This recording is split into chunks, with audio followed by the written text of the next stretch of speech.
On the moonless night of March 8, 2014, a massive Boeing 777 passenger jet prepared for a routine journey. Malaysian Airlines Flight MH370 stood on the tarmac at Kuala Lumpur International Airport, its powerful engines humming with readiness. Inside, 227 passengers from all corners of the globe settled into their seats, their minds on the destination ahead, Beijing, China.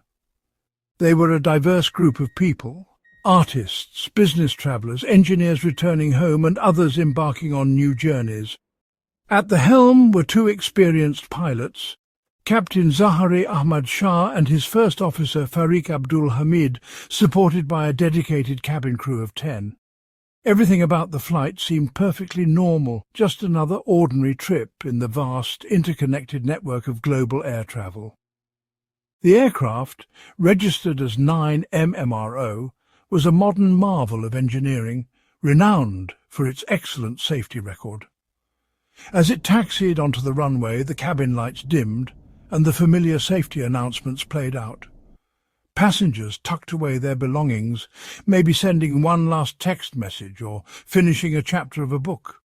The sense of anticipation for the 6-hour flight was mundane, a feeling shared by millions of air travellers every single day.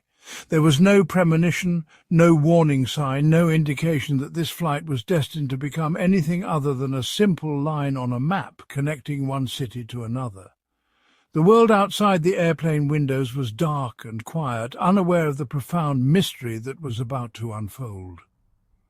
At 41 minutes past midnight, the aircraft gracefully lifted off from runway 32 Romeo, climbing steadily into the dark Malaysian sky. Air traffic controllers watched its icon move across their screens, a tiny, predictable blip on a grid of countless others. The plane ascended through the clouds, reaching its cruising altitude with practiced ease. For the first 40 minutes, every transmission, every maneuver, and every system check was textbook perfect. Flight MH370 was just another flight, indistinguishable from the thousands of others that crisscrossed the skies each night. It was a symbol of human ingenuity and connection, soaring through the darkness on a journey that tragically would never be completed. But as the plane flew northeast over the Gulf of Thailand, something went terribly wrong. In a moment that would later be analysed by experts for years, the plane simply vanished. It disappeared from civilian radar screens without a distress call, without a warning, and without any explanation. One moment it was there, a beacon of light and life travelling at hundreds of miles per hour, and the next it was gone. The silence that followed was deafening, marking the beginning of one of the most baffling and heartbreaking aviation mysteries in modern history. The world was about to learn the name MH370, not for its journey, but for its disappearance into an endless, silent void. At precisely 1:21 a.m., the final words from the cockpit were transmitted: "Good night, Malaysian 370. Moments later, the aircraft's transponder stopped sending signals, and the plane vanished from civilian radar. Military radar, however, continued to track the aircraft for another hour. MH370 made an unexpected turn back across the Malay Peninsula, then headed northwest over the Strait of Malacca, defying its planned route. Investigators later pieced together this erratic path using radar and satellite data, revealing a flight path that baffled experts and defied logic. The breakthrough came from Inmarsat satellite data, which detected hourly handshakes, automatic signals exchanged between the aircraft and a satellite, even after all other communications had ceased. These signals indicated that MH370 continued flying for nearly 7 more hours, eventually heading south over the remote southern Indian Ocean. An unprecedented international search effort began, involving dozens of ships, aircraft and satellites, scouring thousands of square miles of ocean for any trace of the missing jet. Investigators from Malaysia, Australia, China and other nations collaborated, analysing sonar data, ocean currents and satellite imagery in a desperate attempt to locate the wreckage. In July 2015, a flaperon from the aircraft was discovered on Reunion Island, confirming that the plane had indeed crashed into the Indian Ocean. Additional debris was later found on the coasts of Africa and nearby islands. Forensic analysis of the debris confirmed it belonged to MH370, but the main wreckage and flight data recorders remained elusive. Theories about the disappearance abound. Some experts suggest a catastrophic mechanical failure, while others point to deliberate human intervention, possibly by someone in the cockpit. Investigations examined the backgrounds and actions of the pilots, scrutinizing flight simulators, personal histories, and cockpit security procedures. Despite exhaustive searches and years of analysis, the disappearance of MH370 remains one of aviation's greatest mysteries, fueling speculation and debate among experts and the public alike. The fate of the aircraft and those on board continues to haunt the world, a stark reminder of the limits of modern technology and the enduring power of the unknown.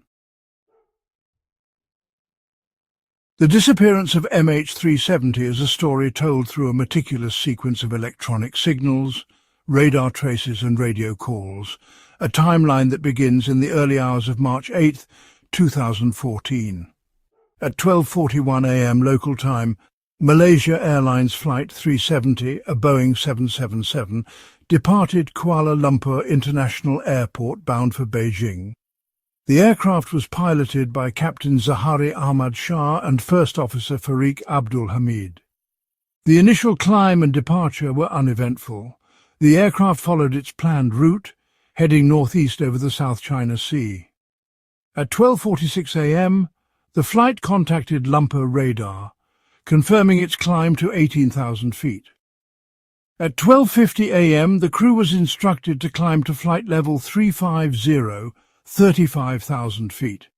The aircraft's automated systems, including the Aircraft Communications Addressing and Reporting System, or ACARS, sent regular status updates to the airline's ground computers.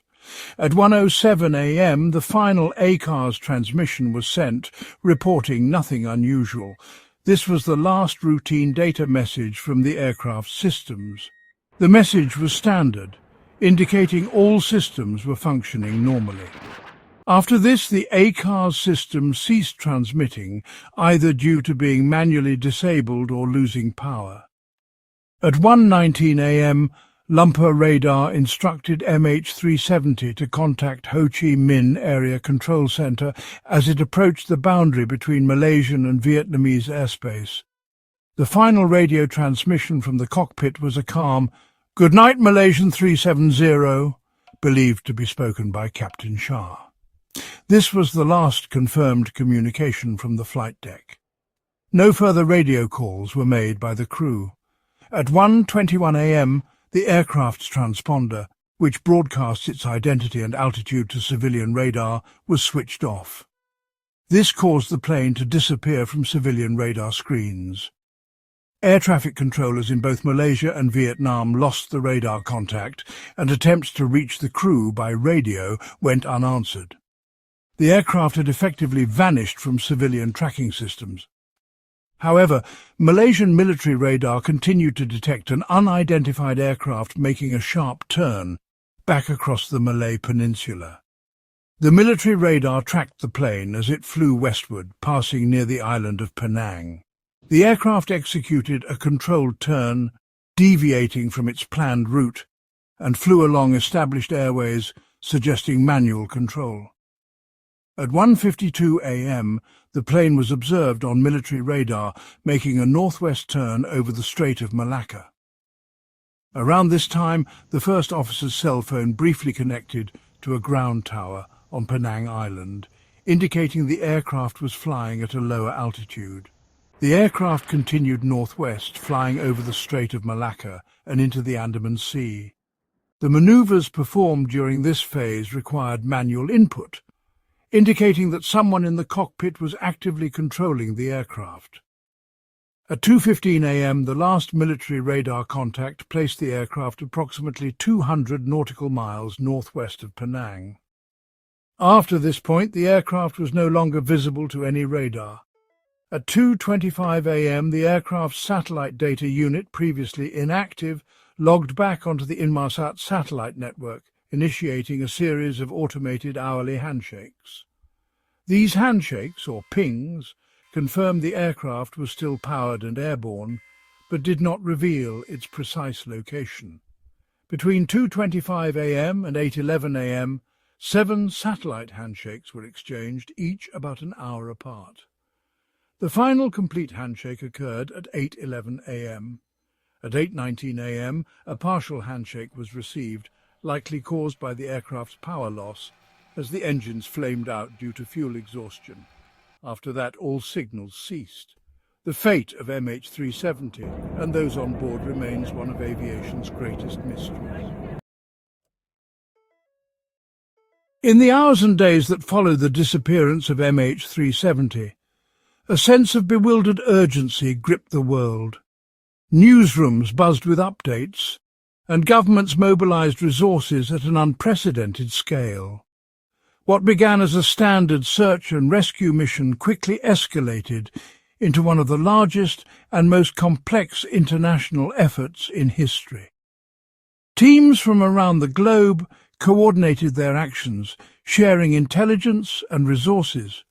Initially, the search was concentrated in the South China Sea, the area where the plane was last seen on civilian radar.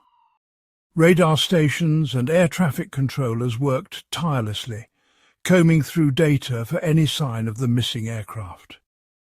Ships and aircraft from Malaysia, Vietnam and China scoured the waters, looking for any sign of wreckage, an oil slick or floating debris. Search teams faced the daunting task of covering vast, featureless expanses of ocean. But the sea remained stubbornly empty. Despite the deployment of advanced maritime patrol aircraft and naval vessels, not a single trace of the plane was found. The initial hope of a quick discovery soon faded into a frustrating and perplexing reality. There was simply nothing to be found.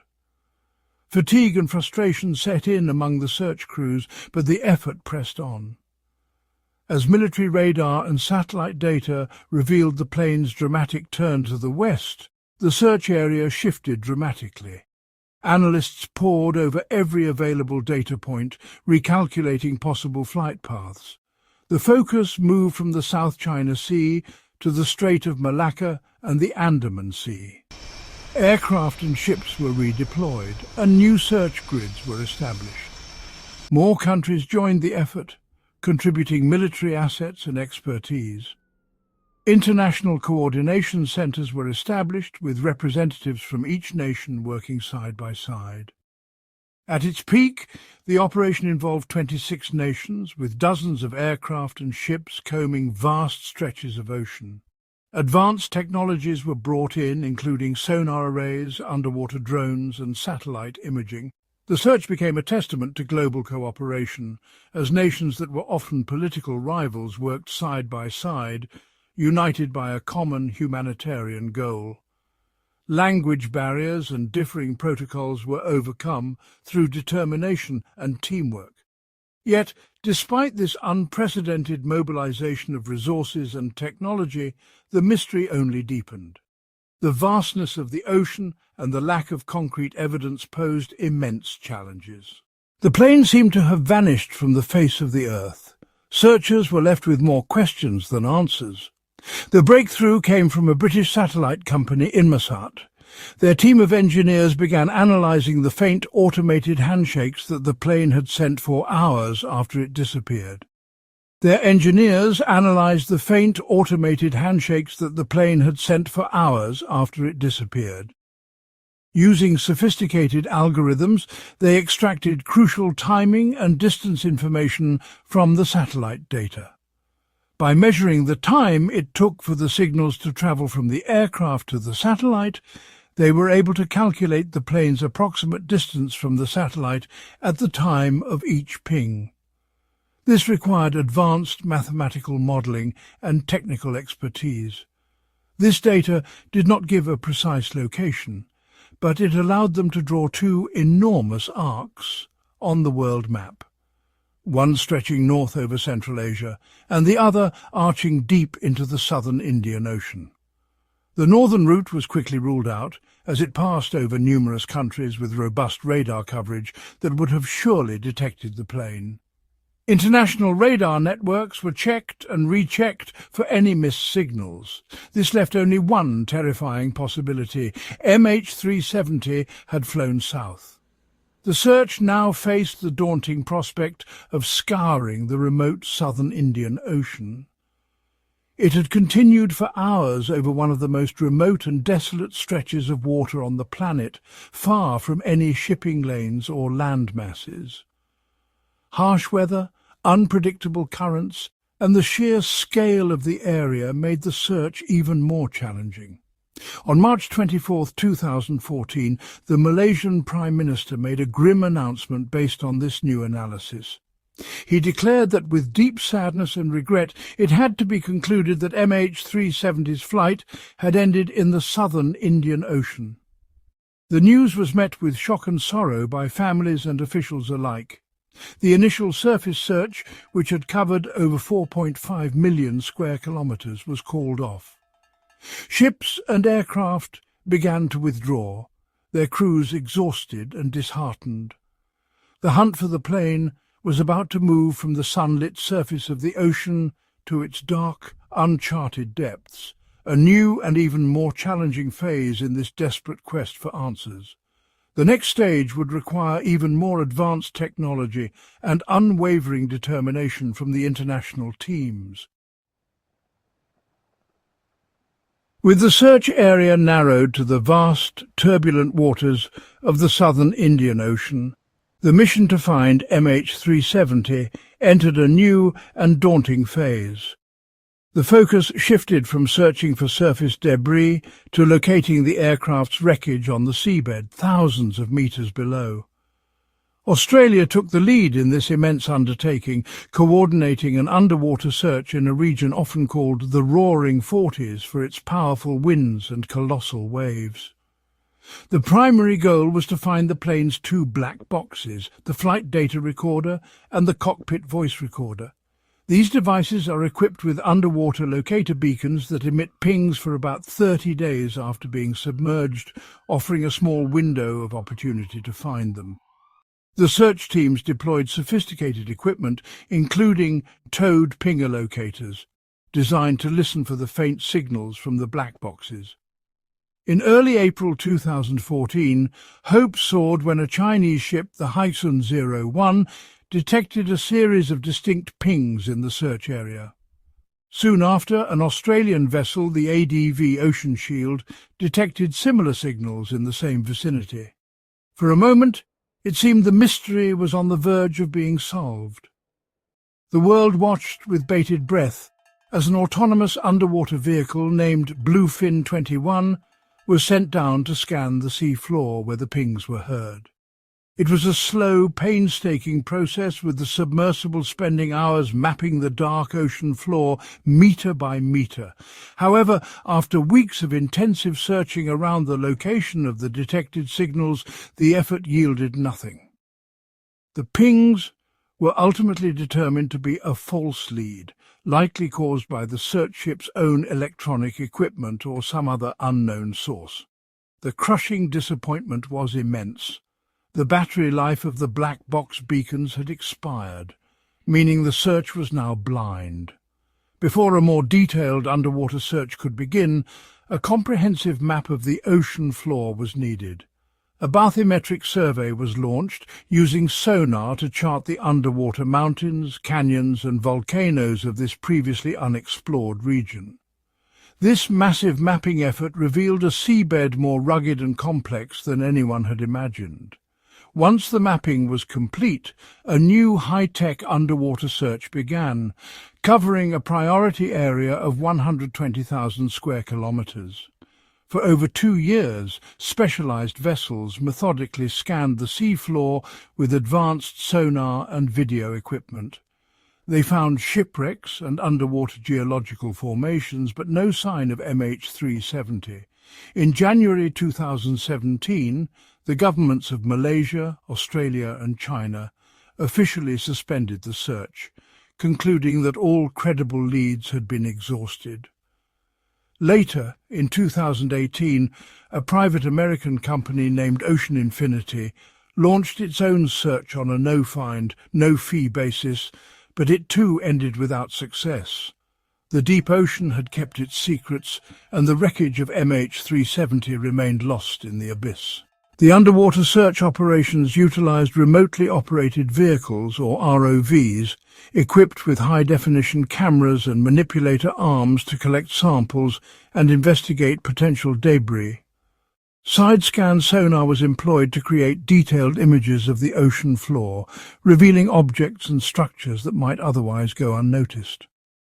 Autonomous underwater vehicles, or AUVs, were also deployed to navigate the depths autonomously, mapping large areas with precision. During the search, fascinating discoveries were made, including hydrothermal vents teeming with unique marine life, showcasing the unexplored wonders of the deep sea.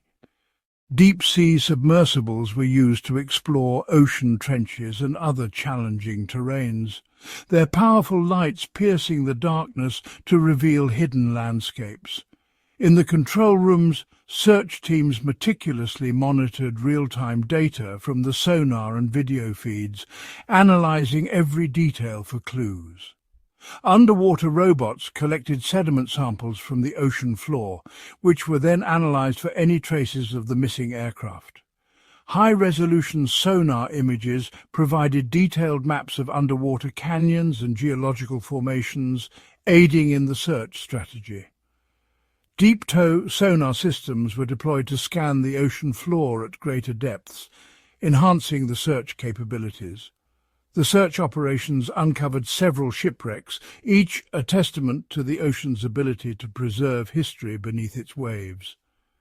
Geological formations, such as unique rock structures and underwater cliffs, were documented, adding to the scientific understanding of the region.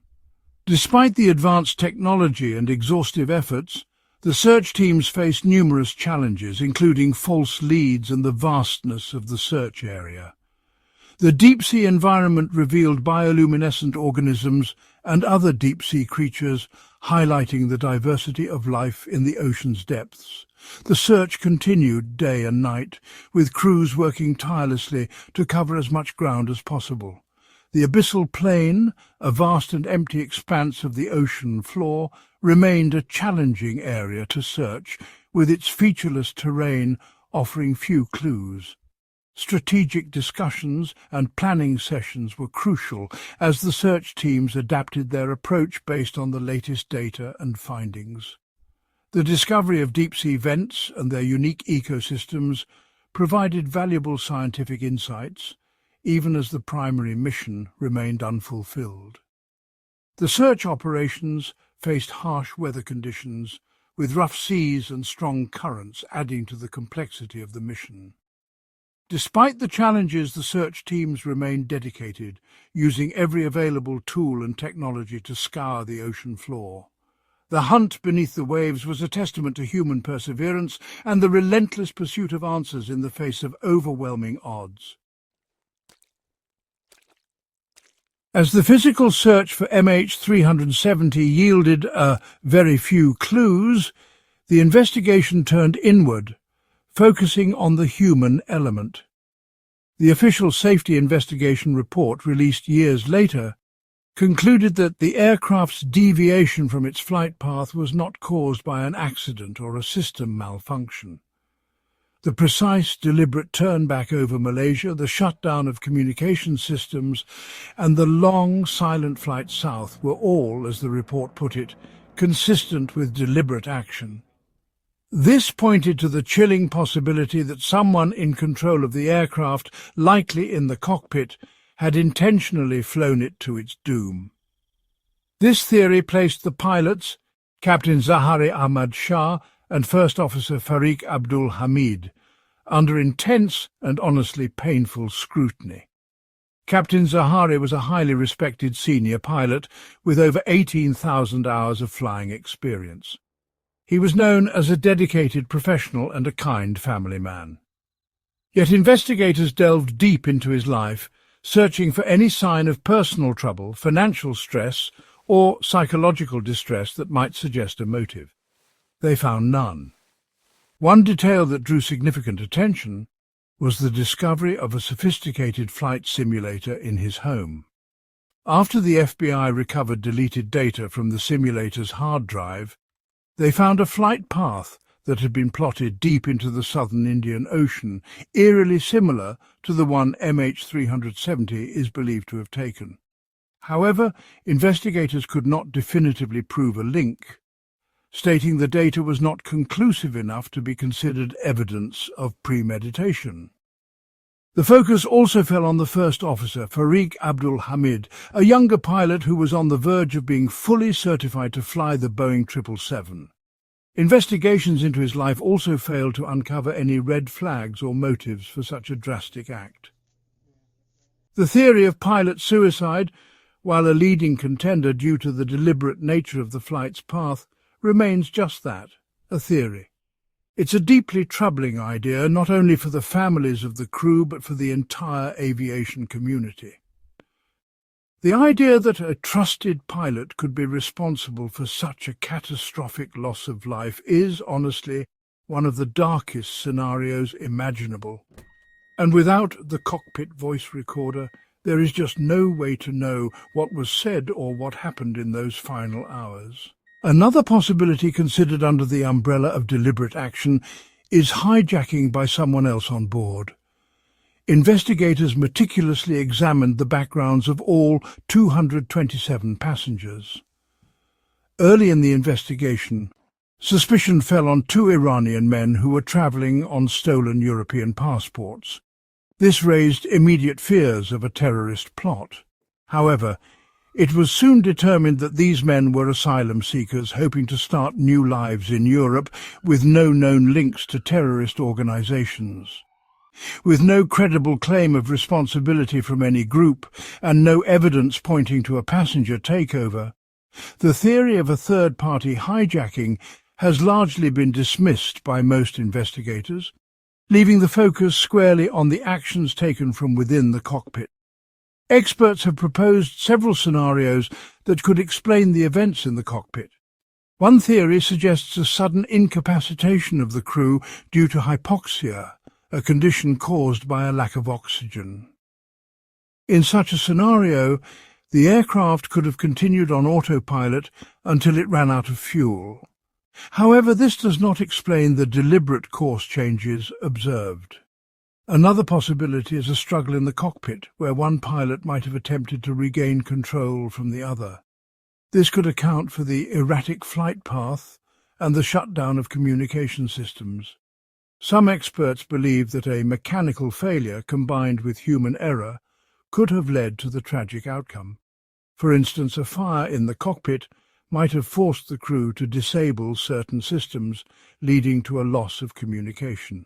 Despite these theories, the lack of concrete evidence means that the true sequence of events remains a mystery. The aviation community continues to analyze data and explore every possible angle to prevent such a tragedy from happening again.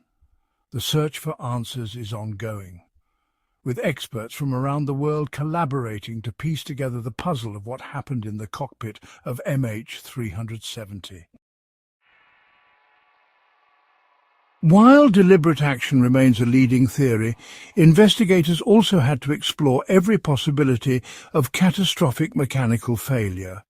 One of the most persistent alternative theories is that of an onboard fire, specifically one that could have originated in the cargo hold. This idea gained traction because the plane's manifest revealed it was carrying over 200 kilograms of lithium-ion batteries, a type of cargo known to be a fire risk. A fire could have produced toxic smoke, incapacitating the crew and passengers while damaging the plane's communication systems. The initial turn back towards Malaysia could have been the pilot's desperate attempt to return to the nearest suitable airport, such as Penang. However, the fire theory has several significant problems. An uncontrolled fire on board an aircraft is typically a rapidly escalating emergency. It is difficult to reconcile such an event with the fact that the plane continued to fly for 7 more hours in a controlled manner. Furthermore, if the crew was trying to return to land, standard procedure would have been to issue a distress call and descend rapidly, neither of which occurred. Most importantly, of all the debris pieces later recovered from the ocean, none have shown any evidence of heat damage or charring. The absence of fire damage on the recovered flaperon and other parts makes a widespread, long-burning fire seem highly unlikely. Another theory revolves around the idea of a sudden catastrophic event leading to slow decompression and hypoxia, a condition where the brain is starved of oxygen. If the plane lost cabin pressure at its high cruising altitude, the crew would have had only a few seconds of useful consciousness to put on their oxygen masks. If they failed to do so in time, they and the passengers would have become incapacitated. In this scenario, the plane would have continued to fly on autopilot until it ran out of fuel. This ghost flight theory could explain the long, silent journey and the lack of a distress call. The main issue with the hypoxia theory is the aircraft's deliberate maneuvers after it lost contact. The sharp turn to the west and the subsequent navigation along a precise path are inconsistent with an incapacitated crew. Autopilot systems of that era were not capable of executing such complex, unplanned route changes on their own. The plane's movements strongly suggest it was being actively flown by a conscious pilot for at least some time after it vanished from civilian radar. This contradiction makes the hypoxia theory difficult to support, pushing investigators back toward the conclusion that human input was the driving force behind the plane's mysterious final flight. For more than a year after MH370 disappeared, the ocean offered no clues. The vastness of the Indian Ocean seemed to swallow all evidence, leaving search teams with nothing but uncertainty. The search was confined to the silent world of sonar pings and underwater scans, as teams methodically mapped the ocean floor in hopes of finding any trace of the missing aircraft. Then, in July 2015, the first tangible piece of evidence washed ashore, thousands of miles away from the primary search zone, sparking renewed hope and intense scrutiny. On the coast of Reunion Island, a French territory in the western Indian Ocean, a beach cleanup crew discovered a large piece of aircraft wing. The find was immediately reported to authorities, who quickly secured the site for investigation. The object was identified as a flaperon, a crucial control surface located on the trailing edge of a wing. Its size, structure, and unique features made it unmistakable as a part of a large commercial jet. Investigators meticulously examined the flaperon, focusing on serial numbers and manufacturing marks. French and Malaysian authorities worked together, confirming through detailed records that the part belonged to the missing Boeing 777. After 508 days of searching, the first piece of MH370 had finally been found. The news reverberated around the world, and the focus shifted to understanding what this debris could reveal. The discovery of the flaperon was a monumental breakthrough. It provided the first physical proof that the aircraft had indeed crashed into the Indian Ocean, confirming the worst fears of investigators and families alike. Forensic teams conducted a thorough analysis of the flaperon, examining its condition, impact marks, and marine life attached to it. These studies helped determine how long the debris had been in the water and the forces it endured. The location of the flaperon on Reunion Island was significant. It matched predictions made by scientific drift models, which used ocean current simulations to estimate where debris from the suspected crash site might eventually land. Oceanographers had spent months running complex computer simulations, factoring in wind, currents, and seasonal changes. The flaperon's arrival on Reunion validated these models, confirming that the search area in the southern Indian Ocean was likely correct. This confirmation gave search teams renewed confidence that they were looking in the right general area, even if the exact location of the main wreckage remained elusive. The search effort intensified, with teams refining their strategies based on the new evidence. Forensic analysis of the flaperon revealed it was likely in a retracted position upon impact, consistent with a high-speed, uncontrolled dive into the sea. Experts studied fracture patterns, paint erosion and marine growth to reconstruct the final moments of the flight. Following the find on Reunion, a steady stream of potential debris began appearing on the coastlines of East and Southern Africa. Each new discovery was catalogued, photographed and sent for analysis. Pieces washed up in Mozambique, Tanzania, South Africa and Mauritius, all carried by the powerful currents of the Indian Ocean. The distribution of debris provided further data for refining drift models and narrowing the search area. In total, more than 30 pieces of debris believed to be from MH370 have been found by members of the public. Each item was carefully examined for serial numbers, manufacturing codes, and unique features. Of these, several have been confirmed as definitely from the plane, including a section of an outboard flap found on Pemba Island, Tanzania, and a part of an engine cowling with a Rolls-Royce logo found in South Africa. These confirmations were made through detailed forensic comparison with manufacturer records. Many other pieces are considered almost certain or highly likely to be from the missing aircraft. Investigators compared materials, construction techniques, and wear patterns to known Boeing 777 components. Each piece of debris tells a small part of the story.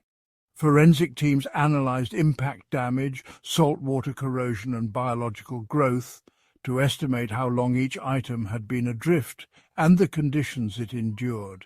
Analysis of the wreckage has suggested the plane broke up upon impact with the water rather than in mid-air. The distribution and condition of the debris supported this conclusion, as did the lack of explosive residue or fire damage. The condition of the outboard flap, for example, indicated it was not deployed for landing, which counters theories of a controlled ditching attempt. Technical experts pointed to the undamaged edges as evidence of its retracted state. These fragments are like messages from the deep, offering small but vital clues about the aircraft's final moments. Each item recovered is a piece of a complex puzzle, slowly revealing the fate of MH370. The debris findings have helped refine the search area and rule out certain scenarios, but they have not been able to answer the ultimate question of why the plane crashed. Investigators continue to analyze every new piece, hoping for a breakthrough. The main wreckage, along with the crucial black boxes, remains hidden on the ocean floor, holding the full story of the flight's tragic end. Until these are found, the debris trail remains the only physical evidence of MH370's final journey. While the world was transfixed by the enigma of MH370, the families of the 239 people on board, fathers, sons, brothers and friends, were thrust into a world of unimaginable anguish and uncertainty. In the first days they gathered in hotels in Kuala Lumpur and Beijing, desperate for any word, clinging to hope as they waited for news that never seemed to come. They faced a relentless barrage of conflicting reports, official missteps, and a maddening lack of clear information from authorities. Their hope for a swift rescue slowly dissolved into a torturous limbo, suspended between a faint glimmer of hope and the growing dread of the worst possible outcome. The official announcement that the plane was presumed lost in the southern Indian Ocean with no survivors was a devastating blow, delivered via a cold text message to many. The declaration of the plane's loss did little to bring closure. Without a crash site, without wreckage, and without their loved ones, the families were left with nothing but questions. Many refused to accept the official narrative, clinging to the hope that the plane had landed somewhere and that their relatives were still alive. Others channeled their grief into a relentless quest for truth. Groups like Voice 370 were formed, uniting families from different countries in their demand for transparency and a continued search effort. They held vigils, organised protests, and relentlessly challenged the authorities, becoming powerful advocates for their lost family members. Their pain was compounded by the feeling that they were being kept in the dark. The official response to the family's plight was often criticised as insensitive and poorly managed. In January 2015, the Malaysian government officially declared the disappearance of MH370 an accident, a formal step required under international aviation law to allow families to begin claiming compensation. While intended as a practical measure, the declaration felt premature and deeply hurtful to many who were still searching for concrete proof of the plane's fate. The financial compensation offered could never replace the loss of a parent, a spouse or a child, nor could it quiet the gnawing uncertainty that defined their lives. The emotional toll has been immense, with many family members suffering from prolonged grief, trauma and health problems. Even today, more than a decade after the flight vanished, the families of MH370 continue their fight for answers. They have travelled the world, met with officials, and even funded their own private searches for debris along the African coast. For them, this is not just about finding a plane. It is about finding a measure of peace. They seek closure, not just for themselves, but to ensure that such a tragedy can never happen again. Their enduring strength and determination have kept the memory of MH370 alive, reminding the world that behind the headlines and the technical investigations are 239 human stories that remain unfinished and a profound loss that can never be fully measured. More than a decade has passed since Malaysian Airlines Flight MH370 vanished, yet the mystery continues to hold a powerful grip on the global imagination. The world has watched as years have slipped by, but the questions remain as urgent as ever. Its story endures not just as an unsolved puzzle, but as a stark reminder of the limits of our modern, technologically advanced world. Despite the leaps in communication, navigation and surveillance, MH370's disappearance exposed the gaps that still exist. In an age of constant surveillance, satellite tracking and global connectivity, the idea that a 200-foot-long airliner could simply disappear without a trace is profoundly unsettling. It challenges the very foundation of our faith in technology. The disappearance of MH370 challenged our fundamental assumption that we are always connected and always trackable. It forced the aviation industry and the public to confront the uncomfortable reality that some events can still elude even the most advanced systems. It exposed a vulnerability we never knew existed, leaving a deep sense of unease about the safety of air travel itself. The notion that a modern jetliner could vanish without explanation has left a lasting mark on the collective psyche of travellers and professionals alike. The quest for answers is driven by more than just curiosity. It is a critical mission for the future of aviation safety. Every unanswered question is a potential risk for future flights, and the industry knows that only by understanding what happened can it prevent a similar tragedy. Every air disaster in history has provided valuable lessons that have led to improvements in aircraft design, maintenance protocols, and operational procedures. MH370 stands as a rare exception, a case where the lessons remain just out of reach. But without the wreckage of MH370, and specifically its flight recorders, the aviation industry cannot learn the full lesson of what went wrong. Key questions remain unanswered, and the lack of closure continues to frustrate investigators and experts worldwide. Was it a mechanical failure that needs to be addressed in other Boeing 777s?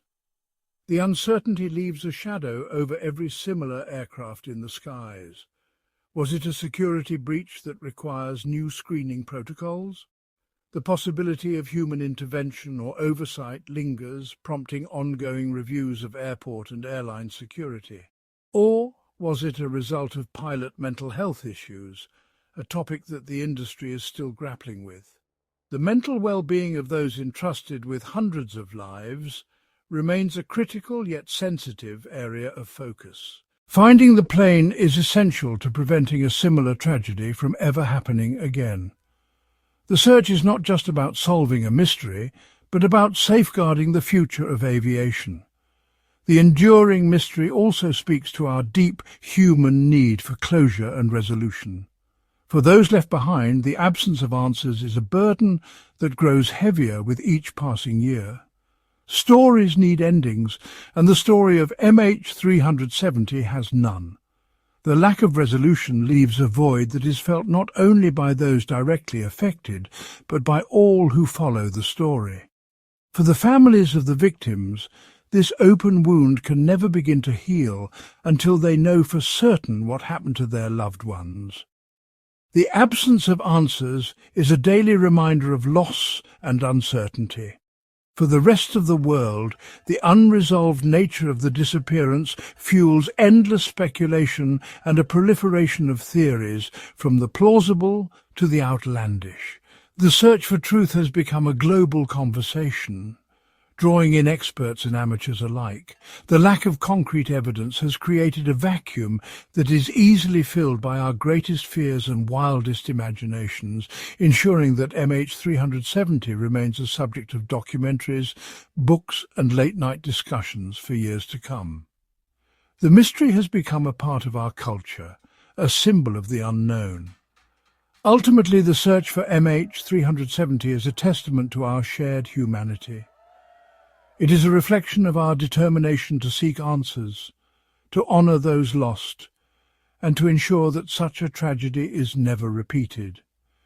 It is about honouring the 239 lives that were lost and acknowledging the profound grief of those they left behind. The memory of those on board endures in the ongoing search for truth. The desire to find the plane is a refusal to let them be forgotten, and a commitment to finding the truth, no matter how long it takes or how difficult the journey. The search is a symbol of perseverance and respect. As new technologies emerge and new evidence is considered, hope for a renewed search persists. The aviation community continues to innovate, driven by the need to solve this enduring mystery. The world continues to watch and wait, hoping that one day the deep ocean will finally give up its secrets, and this unclosed chapter in aviation history can finally be brought to a peaceful and definitive end. Until then, MH370 remains a haunting reminder of the unknown, a challenge to our understanding, and a call to never stop searching for answers. When MH370 disappeared from radar screens, the search for answers turned to an unexpected source, satellites orbiting high above the Earth. In the absence of direct communication from the aircraft, investigators faced the daunting task of reconstructing its final journey using only fragments of electronic signals, digital breadcrumbs left behind in the vastness of the sky. The breakthrough came from a British company, Inmarsat, whose satellites had maintained routine, automated handshakes with the aircraft's communication system. These hourly pings, known as satellite handshakes, were never meant to track flights. Yet, in the case of MH370, they became the key to tracing its possible path after all other contact was lost. Experts poured over 7 handshake signals exchanged during the hours after MH370 vanished from radar. Each handshake contained 2 crucial pieces of information: the burst timing offset, BTO, and the burst frequency offset, BFO.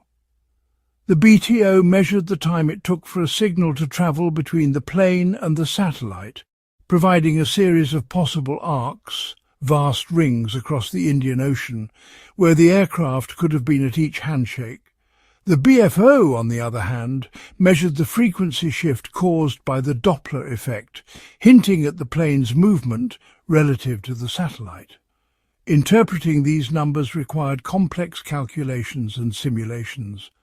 Teams of engineers and mathematicians built models of the aircraft's likely speed, altitude and heading, testing countless scenarios against the satellite data. They accounted for factors such as the drift of the satellite in its orbit, atmospheric conditions, and the plane's possible maneuvers.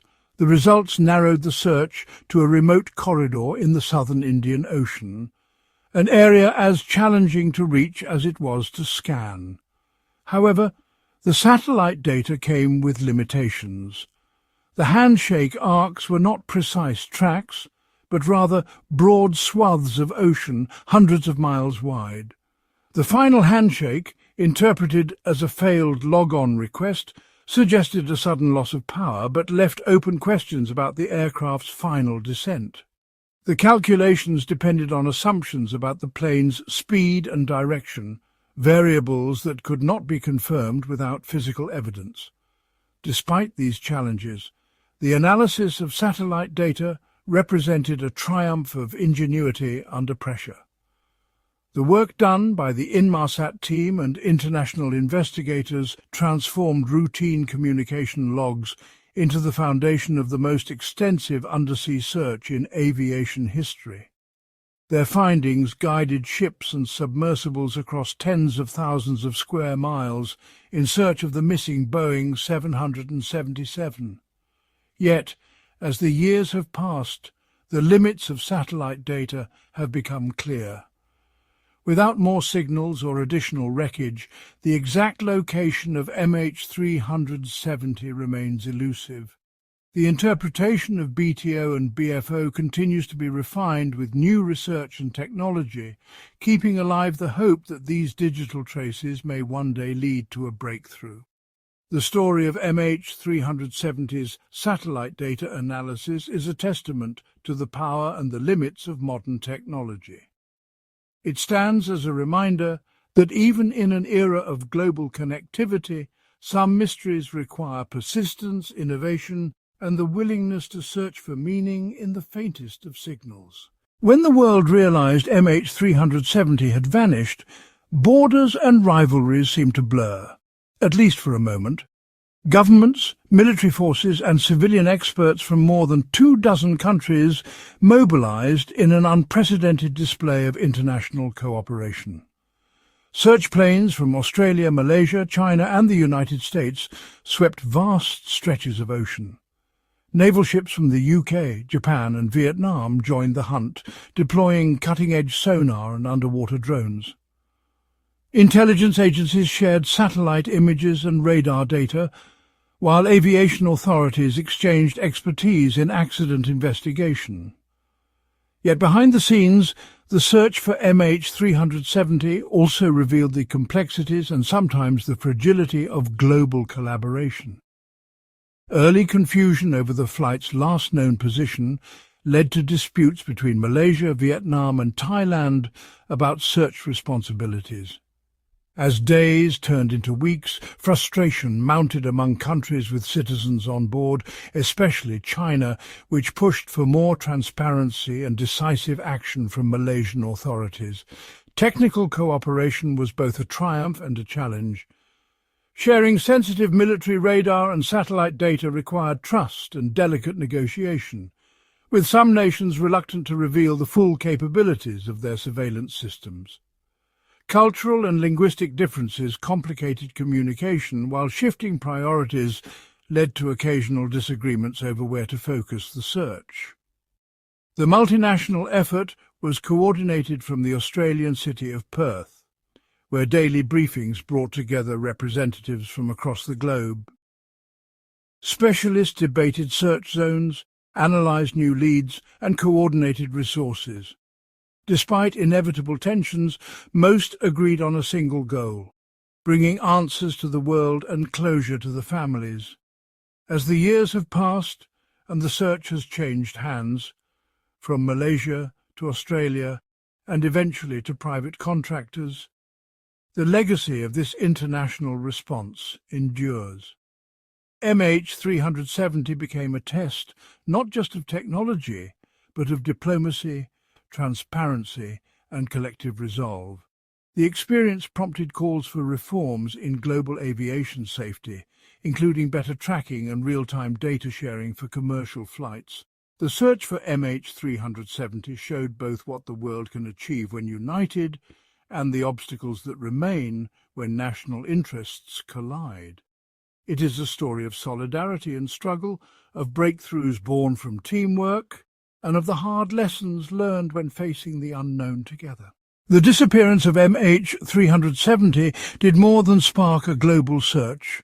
It triggered a technological revolution in aviation safety and tracking. In the months and years that followed, industry leaders, governments and engineers raced to close the gaps exposed by the tragedy. One of the most significant changes was the rapid adoption of real-time flight tracking. Before MH370, many commercial flights were only tracked at intervals, sometimes leaving long stretches without precise location data. Now, satellite-based systems like ADS-B and space-based receivers provide near-continuous updates on aircraft positions, even over the most remote oceans. The tragedy also accelerated the development of deployable flight data recorders. These black boxes, once only retrievable from crash sites, are now being designed to automatically detach and float in the event of an accident at sea, transmitting their location to search teams. Airlines and manufacturers introduced new protocols for transmitting critical flight data via satellite in real time. This means that even if a plane loses contact with ground control, vital information about its status and trajectory can still reach investigators. The search for MH370 also inspired advancements in underwater search technology. Autonomous underwater vehicles, improved sonar mapping, and sophisticated data analysis techniques have transformed the way deep-sea searches are conducted, making it possible to scan vast areas of the ocean floor with unprecedented accuracy. International aviation organizations responded with stricter regulations, mandating better tracking, more robust communication systems, and standardized emergency protocols. The lessons learned from MH370 are now embedded in global safety practices, reshaping the future of air travel. While these innovations cannot erase the loss, they stand as a testament to the determination to prevent such a disappearance from ever happening again. In the wake of tragedy, technology has stepped forward, quietly, persistently, and with the promise of safer skies for all. As the world watched the search for MH370 unfold, few could imagine the psychological weight carried by the men tasked with unravelling its mystery. Investigators, pilots, and search crew members spent months, sometimes years, immersed in a puzzle with no clear solution, working long hours in high-pressure environments, often far from home. For many, the relentless uncertainty was the most difficult challenge. Each new lead brought a surge of hope, only to be dashed by another dead end. The ocean's vastness was both a physical and mental barrier, a constant reminder of the enormity of the task and the fragility of human effort against nature's scale. Team members spoke of sleepless nights, haunted by the images of radar blips fading into silence and the endless expanse of water below. The investigators faced intense scrutiny from the public and media, with every decision analysed and second-guessed. The responsibility weighed heavily, knowing that families awaited answers and that every missed clue could mean prolonging their anguish.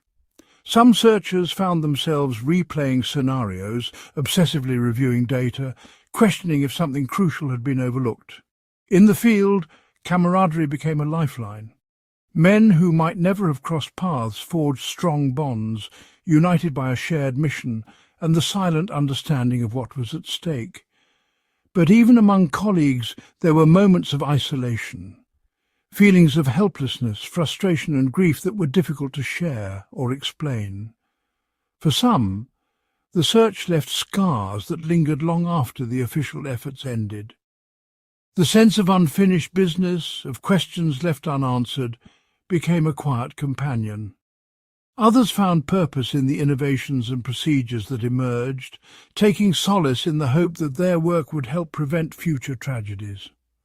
The story of MH370 is not only about loss and mystery, but also about the resilience of those who searched. Men who faced the unknown, driven by duty, and forever changed by what they found and what they did not.